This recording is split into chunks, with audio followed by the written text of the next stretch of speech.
state of Arkansas, where two-term incumbent Senator Tom Cotton is facing a legitimate challenger from Democrat Hallie Shoffner. We need a senator who knows what it's like to bet the future on a field, who will fight to protect our health care and bring costs down so we can afford gas, groceries, and the mortgage. Hallie Shoffner joins me live now for her national TV debut. Welcome to the show. Thank you. This is an introduction for a lot of people to you. So tell us a little bit about your story and why you decided, I want to be a senator. Well, let me tell you, being here with you was not on my life's bingo card. Up until last year, I was a farmer, a soybean and rice farmer. I'm a sixth-generation farmer from Arkansas. I ran my family's farm for about 10 years.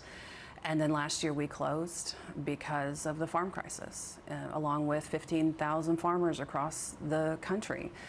And my story, the story of working hard and doing everything right and falling behind, that's not just a farmer story. That's a ton of folks in Arkansas.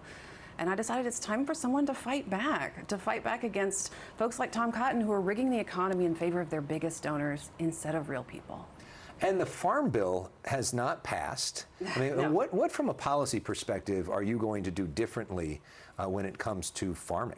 I mean, we desperately needed a farm bill in 2023, and it's 2026. We still don't have one. We sort of got one in the One Big Beautiful Bill, but not really. Unfortunately, what it's done is it's pushed the farm crisis essentially to the precipice. We've now lost a quarter of all the farms in Arkansas. And the truth is, we simply do not have a safety net under which farmers feel comfortable operating. And so a lot of us, like me, decided that it was just better to exit than to experience more losses. I would actually like to have a farm bill that incentivizes farmers to produce real food in Arkansas. And that would actually work really well for Arkansans because we're also the most food insecure state in the country.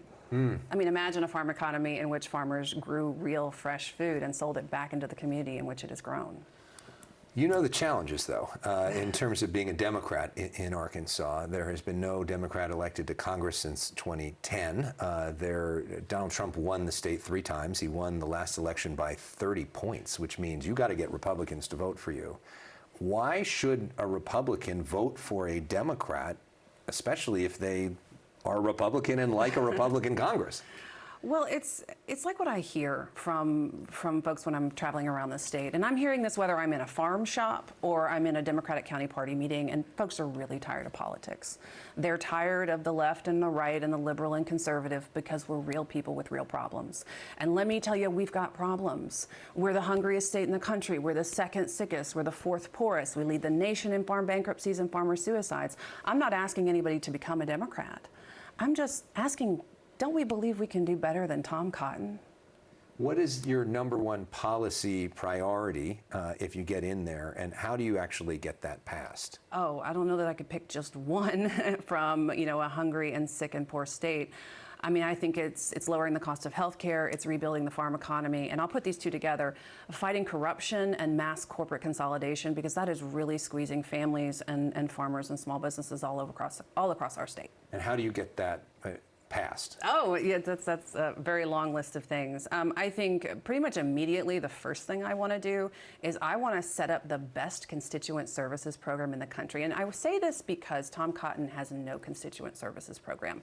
And I don't believe that you can start to solve any problem at all without the feedback from the people in your state. I want to make sure that folks have somewhere to go and someone to talk to tell their stories so that we can start coming up with solutions to the problems we have that are actually solved by the people experiencing those problems. Is there a senator that would you call your role model, the person you most want to emulate? No, and this is not going to be something your viewers understand, but when people ask me what kind of Democrat I am, I say I'm a Mike Beebe Democrat.